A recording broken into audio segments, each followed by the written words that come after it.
Meanwhile, the longest government shutdown in history continues to drag on, and as a result, the Trump administration will cancel thousands of flights at busy airports.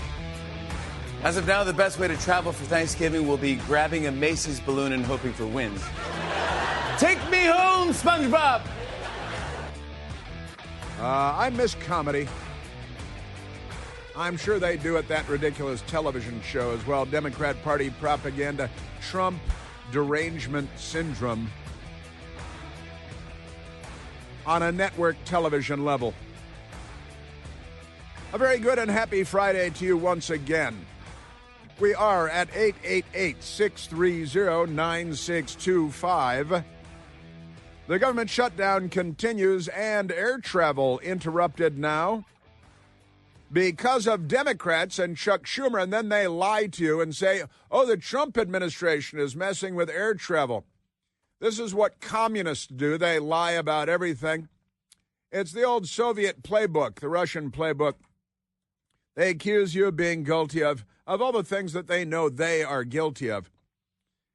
Then the waters have been muddied, and you can't have an honest and serious conversation about anything because of the mental illness of the Democrat Party, beginning but not ending with Trump derangement syndrome. Did you see the illegal alien in Chicago that was arrested? He was being pulled over by Immigration and Customs Enforcement, and naturally he fled because he's a criminal and he's an illegal alien, and the Democrats love criminals and they love illegal aliens.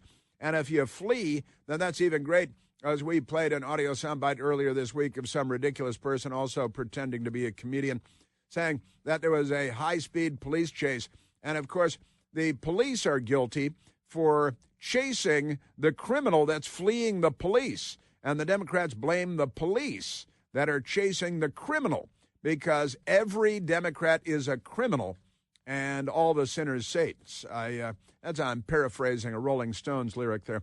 But in Chicago, just crazy, an illegal alien being pulled over because he's an illegal alien and immigration was pursuing him, and he fled. He got out of the vehicle and he fled into a building where there is a daycare center. And now the Democrats are screaming, oh no, the immigration people endangered the daycare center. No, the filthy criminal illegal alien being chased by the police and fleeing the police fled into a building where there's a daycare center, and then federal law enforcement arrested him because he's a criminal. But the Democrat Party, they love crime. They love criminals. Murder is their favorite crime. Authorities announced on Wednesday that Immigration and Customs Enforcement officers did not target a Chicago daycare center, but were pursuing an illegal immigrant, that is an illegal alien, who fled into the building after multiple reports claimed a viral video shows a teacher being dragged outside. It's the illegal alien. But the Democrats lie about every piece of video. You sit there and you watch the video. Oh, yeah, speaking of which, you see the Democrat that threw the Subway sandwich at the federal law enforcement officer was charged in Washington, D.C., right? And we've all seen the video. And he was a Justice Department bureaucrat, a Democrat, communist. And what we learned yesterday, because it went to trial and everything, man who threw sandwich at federal agent in D.C. found not guilty of assault. But here's the video. It's obviously assault. I think there are two different videos. And here's the guy, and he assaulted the federal agent with his, everybody says, Subway sandwich. I don't know if that's really from Subway or not. Maybe Juicy Smollett gave it to him, for all I know. Man who threw sandwich at federal agent in D.C. found not guilty of assault when he's obviously guilty of assault. But you get a Democrat jury in Washington, D.C., and a Democrat prosecutor and a Democrat defense attorney. And before you're done, they jail passers-by for walking on the grounds of the Capitol, but not the criminal. Former Justice Department employee was reacting on August 10th to Trump's law enforcement surge in Capitol. And that's what the newspaper, the Columbian, says. He was reacting. He committed assault on a federal agent. Here's the video. And then the jury they'd give Donald Trump 500 years and fine him $500 million for nothing. But here's the video of you assaulting a federal agent and you're not guilty. A former Justice Department employee who threw a sandwich at a federal agent during President Donald Trump's law enforcement surge in Washington, D.C., he wants more murder. And he was, they got that pro-murder attorney general in Virginia now. And this guy was in the Justice Department. He wants more violence against federal agents and more crime in Washington, D.C. Don't fight crime in Washington, D.C. The homicide rate is way down, which means a whole bunch of people did not have funerals for their family members. But this guy wants more funerals. Now, the sandwich thrower was found not guilty of assault on Thursday, yesterday, in the latest legal rebuke of the federal intervention. That's what this newspaper is saying. It's a rebuke of the federal intervention. It's pro-crime. It's pro-criminal. And this is the jury in Washington, D.C. That's why Democrats always want to get D.C. juries. A viral video of the sandwich tossing made Sean Charles Dunn a symbol of resistance to Trump's deployment of federal agents to combat crime in the nation's capital. The Democrats will fight hammer and sickle to create more crime. They're the ones committing all the crimes, by the way. And the problem is not our guns, it's their sons. His misdemeanor acquittal is another setback for prosecutors who have faced a backlash for their aggressive charging tactics during the law enforcement surge. Is that right? I remember people being very aggressively charged for January 6th, where, if you threw a sandwich, you would have gotten 25 years in prison. Enrique Tarrio was given 22 years in prison. He was in Baltimore on January 6th, wasn't even at the Capitol. He got 22 years in prison from a D.C. jury. Isn't that amazing? Man, oh, Manischewitz. The Justice Department had initially sought a felony assault indictment against Dunn, but in a highly unusual move, the grand jury declined to sign off on the felony charge. D.C. criminals in the grand jury, they all commit crimes themselves whenever they have a moment. The office of the U.S. Attorney Janine Pirro then charged Dunn with a misdemeanor after they stripped away the felony charge. Now, here's the thing. I wish that instead of a federal law enforcement officer, maybe it should have been U.S. Capitol Police, and Lieutenant Michael Byrd should have been there. Lieutenant Michael Byrd, if he had a sandwich of the U.S. Capitol Police, if he had a sandwich thrown at him, he would have shot and killed him like he did Ashley Babbitt on January 6th for allegedly trespassing and not assaulting any officers anyway. But Lieutenant Michael Byrd was praised by the Democrat Party, given awards, medals, a parade. They carried him around. They did a hoopah. It was amazing. So there was no dispute over whether threw the sandwich at the U.S. Customs and Border Protection agent on the night of August 10th. But his lawyers argued that it was a harmless gesture. Ashley Babbitt perpetrated a harmless gesture of possibly trespassing after probably being waved into the Capitol. She was shot and killed without warning by Democrat U.S. Capitol Police officer Lieutenant Michael Byrd, who was praised and promoted by the Democrat Party. Yes, sir. And they say his lawyers said it was a harmless gesture during an act of protest protected by the First Amendment. Apparently, I'm going to read the First Amendment about throwing sandwiches at federal agents and honestly, let's get Lieutenant Byrd out on the streets of Washington to start shooting these protesters because he's fond of doing that. Get that white woman, shoot her dead. No warning, no pepper spray, no taser, no nightstick. Just shoot her in the chest and kill her at point-blank range, and then be celebrated by Nancy Pelosi and the gang. Isn't that amazing? In fact, there's an amazing, speaking of Nancy Pelosi, I mentioned Nancy Pelosi. There is a fun Nancy Pelosi story out that Nancy Pelosi's wealth has changed, let's say, quite dramatically during her time in Congress. And there are a couple of different ways to measure her wealth when she arrived in Washington, D.C. The highest end is that she arrived and her husband with some money, that she arrived and she and her husband were worth $3 million. Now they're worth $285 million. $285 million. Isn't that amazing? Because, when you're a Democrat, you might make a salary of $175,000 or whatever it is as a member of Congress, but she is the best, but we have a soundbite on this. She's the very best investor that the world has ever seen. She puts Warren Buffett to shame, and she literally has put Warren Buffett to shame with her investment acumen, or some say acumen. Isn't that amazing? Scott Jennings, the only Republican that appears on CNN, and the only one that makes sense on CNN, Scott Jennings was talking about the Pelosi retirement on CNN yesterday, and the CNN people were slack-jawed. They were appalled. They fell out of their chairs. Scott Jennings on CNN talking about Nancy Pelosi's retirement. It's not often that someone can become a titan of both Washington and Wall Street. Republicans will remember her as one of the most successful and prolific day traders. She beat the S&P 500 by 559% in her stock portfolio. She's worth a lot of money. She did an amazing job. So what a blow for the financial houses today on Wall Street. I'm sure they're mourning. What a blow for the financial houses on Wall Street. Nancy Pelosi, she beat the S&P by 550%. That's where all the most talented professionals in the arena find themselves. But Nancy Pelosi beat them by 550% because, her code name for the U.S. Capitol Police, like for Lieutenant Michael Byrd, everybody got to have a code name, and she is day trader Nancy Pelosi, and that just amazing stuff. Beat the S&P by 550%.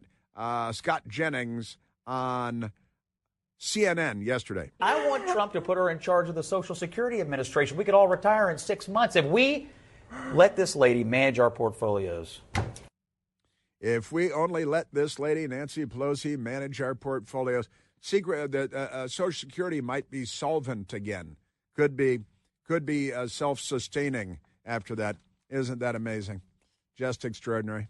Womp, womp, womp. Also, there's a story out today, and they're very angry at the New York Times, the headline at the New York Times. Elon Musk wins $1 trillion Tesla pay package. It's a pay package, $1 trillion. Tesla shareholders approved a plan to grant Elon Musk shares worth nearly $1 trillion if he meets ambitious goals, including vastly expanding the company's stock market valuation. So if he earns it for everybody, for the shareholders, and it's the shareholders, not like some crooked congressional thing, the shareholders that are voting this into place, and that's kind of an amazing story. I got to say, the Associated Press say Musk could become history's first trillionaire, as that's $1,000 billion. What's he worth now? 300 billion, 400 billion, something like that. Musk could become history's first trillionaire as Tesla shareholders approve giant pay package. Wow, that's quite a pay package you have there. That's quite an amazing, gigantic pay package. Yes, it is. Thank you very much. The world's richest man was just handed a chance to become history's first trillionaire. Elon Musk won a shareholder vote on Thursday that would give the Tesla CEO stock worth $1 trillion if he hits certain performance targets over the next decade. Come on, no big deal. I could become a trillionaire before him. But I doubt it. A recent study revealed that just 1 year after an abortion, women were 50% more likely to need psychiatric treatment and 87% more likely to experience personality or behavioral disorders. That's not women's health care, as the Democrats describe it. That's trauma.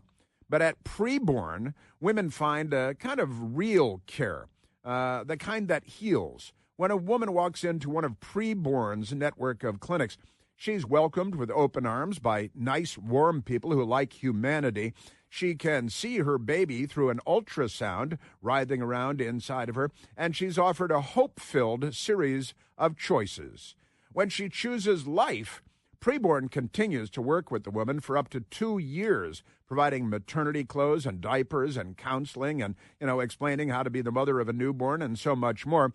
Preborn helps care for the whole woman and for the precious baby growing inside of her, of course, the innocent life. Now, as you think about your year-end donations, your year-end giving, consider the greatest investment that you could ever make, the gift of life. All you have to do is dial pound 250, and when prompted, say the keyword baby. That's pound 250, the keyword is baby, or you can go to Al Gore's amazing internet to preborn.com/plant. That's me, preborn.com/PLANTE. All of your gifts are, of course, tax deductible. And at Preborn, well, they've got a 5-star rating as a charity. Doesn't get any better than that. Yeah, Elon Musk, trillionaire, not bad. He must be attractive to women. What do you think? He's a trillionaire. Come on. And I got another story about electric vehicles. I don't think you care about money, do you? I mean, listen, like if I steal some Social Security, I can finally buy nice things. Yeah. You know?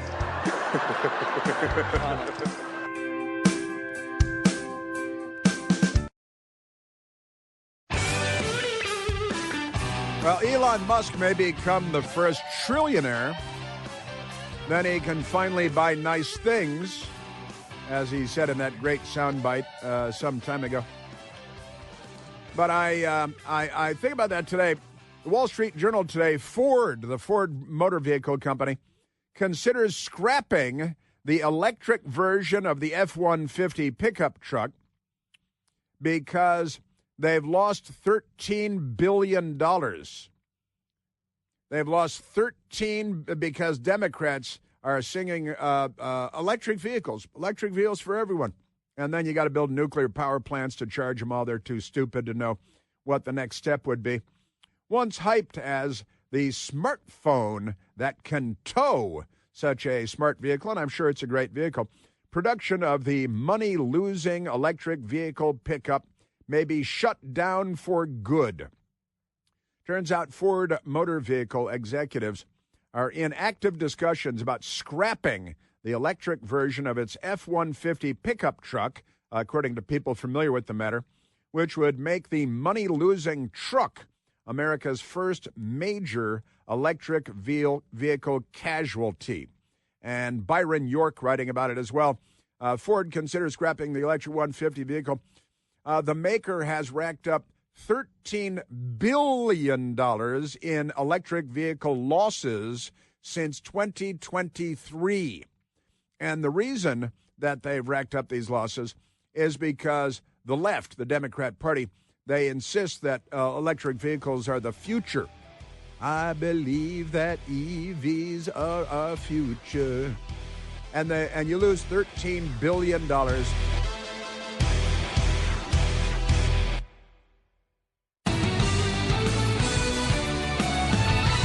So the Democrat Party is making air travel a living hell today because they're greedy and selfish, and they all want to get rich, like Nancy Pelosi, $280 million on a $175,000 a year salary. But one of the things the Democrats doing today, causing havoc at 40 airports, 40 airports across the United States of America.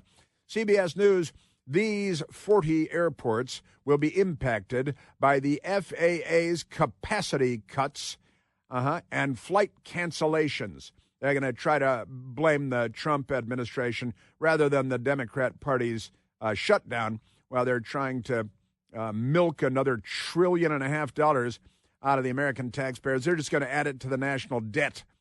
And will be $39 trillion in debt because of Schumer, who, when he came to Washington, the national debt was less than $1 trillion. Aren't they amazing? The Associated Press, these are the airports that will reduce flights during the government shutdown. Just assume it's every airport near you.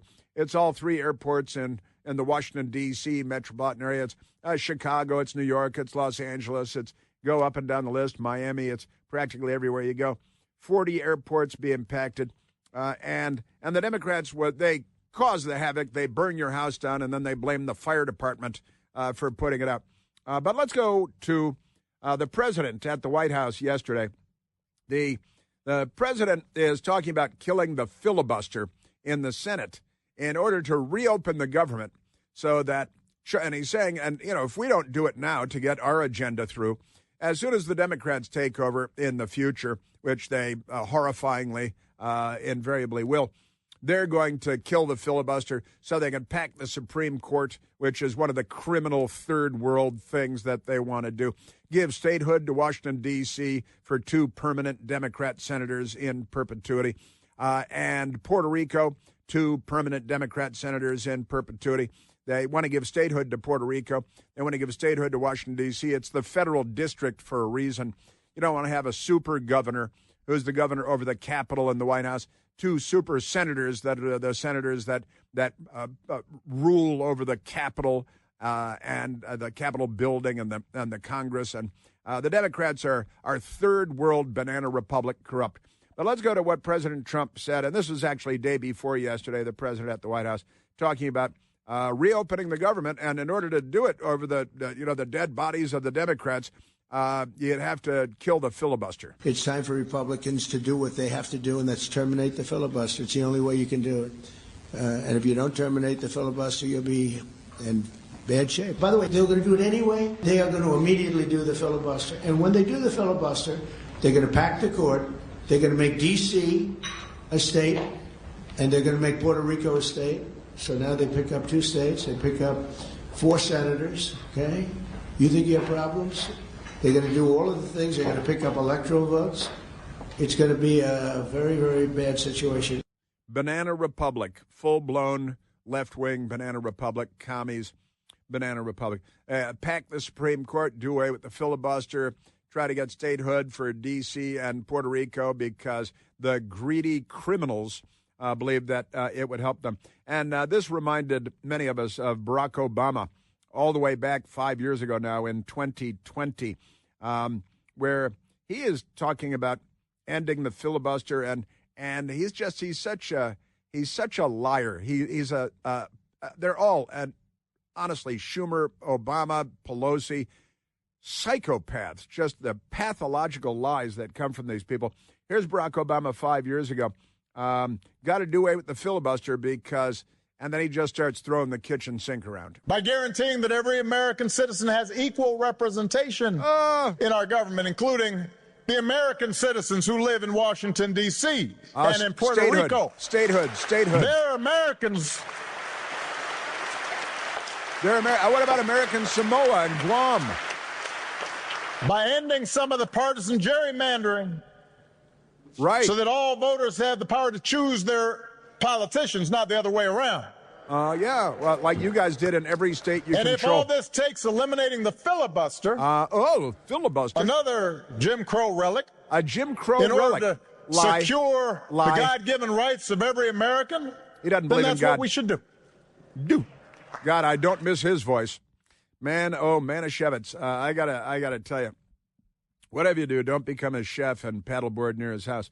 Gerrymandering, you guys, and and this was before Texas decided to do anything, and Texas did so in response to states where Republicans get 40% of the vote and have 0% of the seats in the House of Representatives because the Democrats have gerrymandered the hell out of their states, and they've been doing it very casually for decades and decades and decades now. Isn't that amazing? But there it is, Puerto Rico and D.C., and got to do it with the filibuster. It's a relic of Jim Crow. You know, the Democrat Party is the party of Jim Crow. You people are the relics of Jim Crow. Barack Obama is a relic of Jim Crow. But the filibuster is not a relic of Jim Crow. The lion Sacagawea, that is Barack Hussein Obama, made this ridiculous, outrageous, scurrilous claim 5 years ago before any of these discussions were front burner issues. And I'm sorry, it's a relic of Jim Crow. I looked it up. I did look it up. the filibuster Jim Crow. It's true the Democrat Party used the filibuster to kill civil rights legislation that Republicans were advancing from the time that Republican President Dwight Eisenhower sent the 101st Airborne down to Little Rock, Arkansas, to move Democrat Governor Orville Faubus out of the front door of Central High when it was being racially integrated. It's true the Democrats have abused, as they have long done, the filibuster and every other power that they have within arm's length. They've abused the filibuster. And they abused it because they're racists. They're the party of the Confederate States of America. They created every single Jim Crow law. Democrats did. Let's not lose sight of that. And Barack Obama is a lifelong Democrat who was mentored by a communist named Frank Marshall Davis when he was a teenager. But there it is, D.C., statehood, because, we got to, There's a reason, and I live in the D.C. for more than 30 years. I've lived in D.C., and I don't have I get to vote for president, and I have this idiot mayor and an idiot city council that love murder and crime and shootings, but never mind that. And gerrymandering. You guys are the queens of gerrymander. I won't say kings of gerrymander because it would be insulting to kings throughout history, but you're the queens of gerrymandering. You gerrymander everything and have forever. That you have the power to gerrymander. You have gerrymandered it. And now you want to give statehood to D.C. It's a federal district for a reason. You can shrink it down and hand most of it over to Maryland, which that'll eventually happen, I suspect, to Washington, D.C. But Puerto Rico, statehood for Puerto Rico, you guys are such criminals. You really are. You should be out carjacking people, maybe later. Another relic of the Jim Crow era. They created the White Knights of the KKK, the Democrat Party did. Honestly, Nathan Bedford Forrest, Forrest Gump was the movie character was a descendant of Nathan Bedford Forrest, the creator of the White Knights of the Ku Klux Klan. And only Klansman I ever met that I know for sure was a Democrat senator from West Virginia. But remember this from Michael, I think he went over to Forrest Gump. Now, when I was a baby, Mama named me after the great Civil War hero, General Nathan Bedford Forrest. She said we was related to him in some way, and what he did was he started up this club called the Ku Klux Klan. They'd all dress up in their robes and their bed sheets and act like a bunch of ghosts or spooks or something. I don't think you can say that. Can you say that? That's it. That's from Forrest Gump. That's right. Forrest Gump was named for his ancestor, Nathan Bedford Forrest, who created the KKK. And that was a good laugh line from the Democrats in Hollywood in Forrest Gump. And then they had Democrats galloping on horseback, dressed in their Democrat uniforms, kind of like, the now former governor of Virginia, who was in his Klan uniform in that class photo. But when you're a Democrat, all that is okay. All right, so we got that. We've got that going. A relic of Jim Crow. That you are a relic. The Democrat Party is a relic of Jim. Every single Jim Crow law in the history of the country was passed by Democrats in Democrat strongholds. You people are the lynch mob that you're still complaining about. You're mentally ill and historically ignorant on top of that. Isn't that amazing? All right, now the Democrat Party is shutting the government down. They're going to vote again to shut it down for either a 15th time or a 16th time, depending on how you score, because good stuff. They're absolutely crazy. Now, let's go to, I was watching early this morning, the 5 a.m. hour on the Fox News Channel, and they had an airline pilot on, a career airline pilot, and he's a pilot representative. His name, Anthony Roman, not Romano, but Roman, Anthony Roman. And he was live, and he's talking about the Democrats shutting down, what are we doing now? 4% of air travel being shut down, 40 airports being affected, and it's 100% because of the Democrat Party and Chuck Schumer and the government shutdown. Many of the largest airports across the country will see a noticeable reduction in flight offerings starting Friday, that's today, as the Federal Aviation Administration, Democrats are going to blame Trump because FAA's federal, and the Democrats shut it down. The Senate's federal, too. Chuck Schumer is federal, too. And they're the ones that shut the government down. as the FAA implements new steps to maintain air safety amid the ongoing government shutdown. The preliminary list of 40 airports operating at reduced capacity obtained by the Hills sister network, News Nation, was subject to change. The Department of Transportation announced the full list later on Thursday. Now, we're talking about New York, Washington, D.C., Los Angeles, Miami, Chicago, Dallas, a whole lot of airports in between. Now, let's go to this. The airline pilot seemed to be a very solid guy, Anthony Roman, this morning in the 5 a.m. hour. He was asked, hey, would you go to the airport and fly someplace today? Personally, I don't think one should fly unless it's absolutely necessary. There's really an increased risk of safety during this tremendous downturn in air traffic controllers.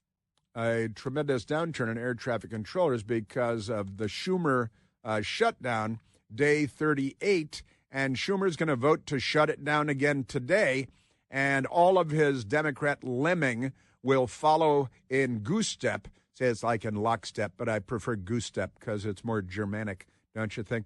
Isn't that amazing?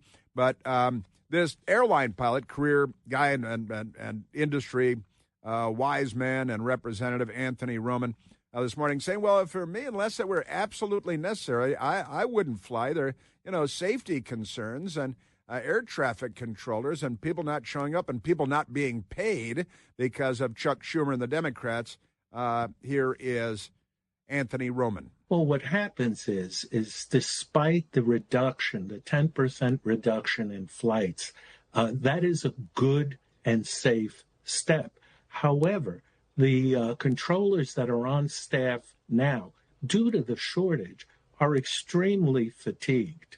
And if they have new recruits that are also showing up, they're spending time with those recruits and ensuring that they're performing at a higher level, which is an additional distraction.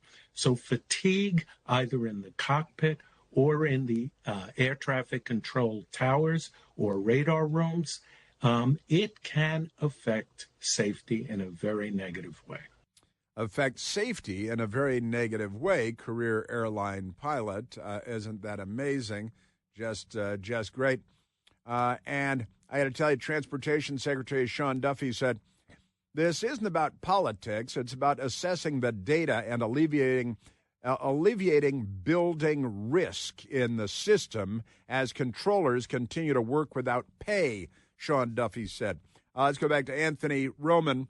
And we're coming into the busiest travel season of the year, Thanksgiving, and then Christmas, of course. Also, we were reading yesterday that Veterans Day is apparently one of the busiest travel weekends of the year, which I had never heard before. Anthony Roman. It's going to be a real problem considering the holidays, the increased amount of desired travel, and in addition to that, the safety within the airports as a result of the officers checking your luggage and checking whether or not you're carrying any weapons or explosives.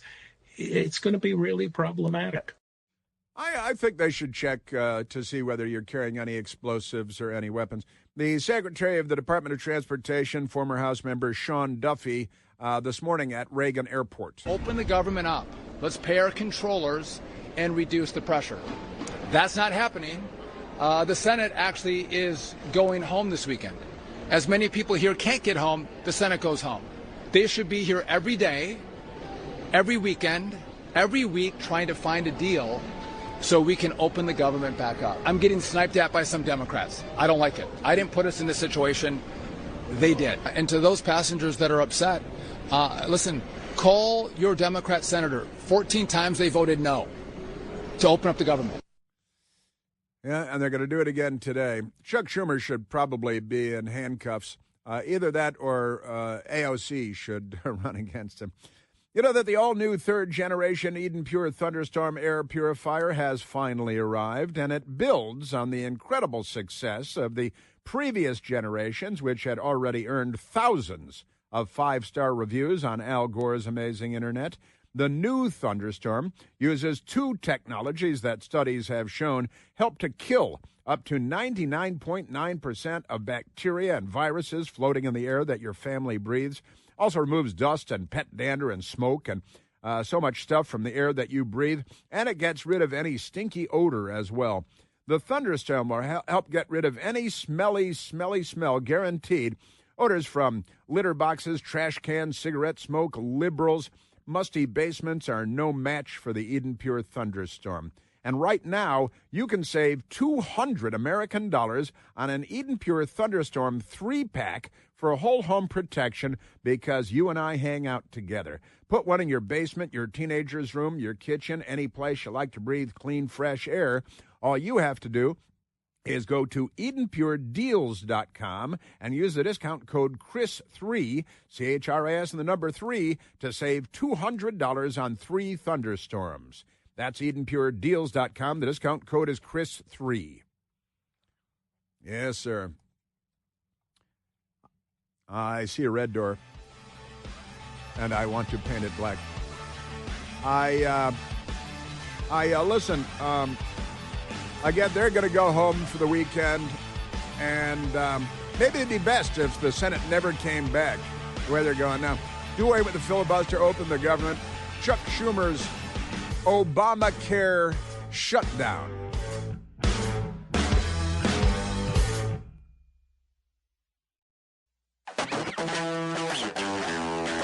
I hope I can get to this ridiculous Sierra Club story, too. They're going bankrupt. They're millions in debt. They're crusading against Trump because they're left-wing lunatics. I hope I can get to that. Let's go to the phones in the meantime, Michael. Let's go to Bill, calling from beautiful Bend, Oregon. William, you're on the Chris Plant Show. Oh, hi, Chris. Thanks for taking my call. I have a perspective on the Puerto Rican becoming a state, and that is if Trump should do away with the filibuster, and then the Senate should declare or make Puerto Rico a nation. You know, there's all kinds of support in Puerto Rico and the Puerto Rican separatists that want to become independent. So let them become independent and give them all the support they need monetarily and get their feet on the ground. And then AOC and Sonny Hostin can be the president and prime minister of Puerto Rico. It's a very interesting thought, Bill. I've never heard anyone say that. That's quite fascinating. I can't have statehood if they're a separate nation, which is what the left-wing groups there want. Give them nationhood.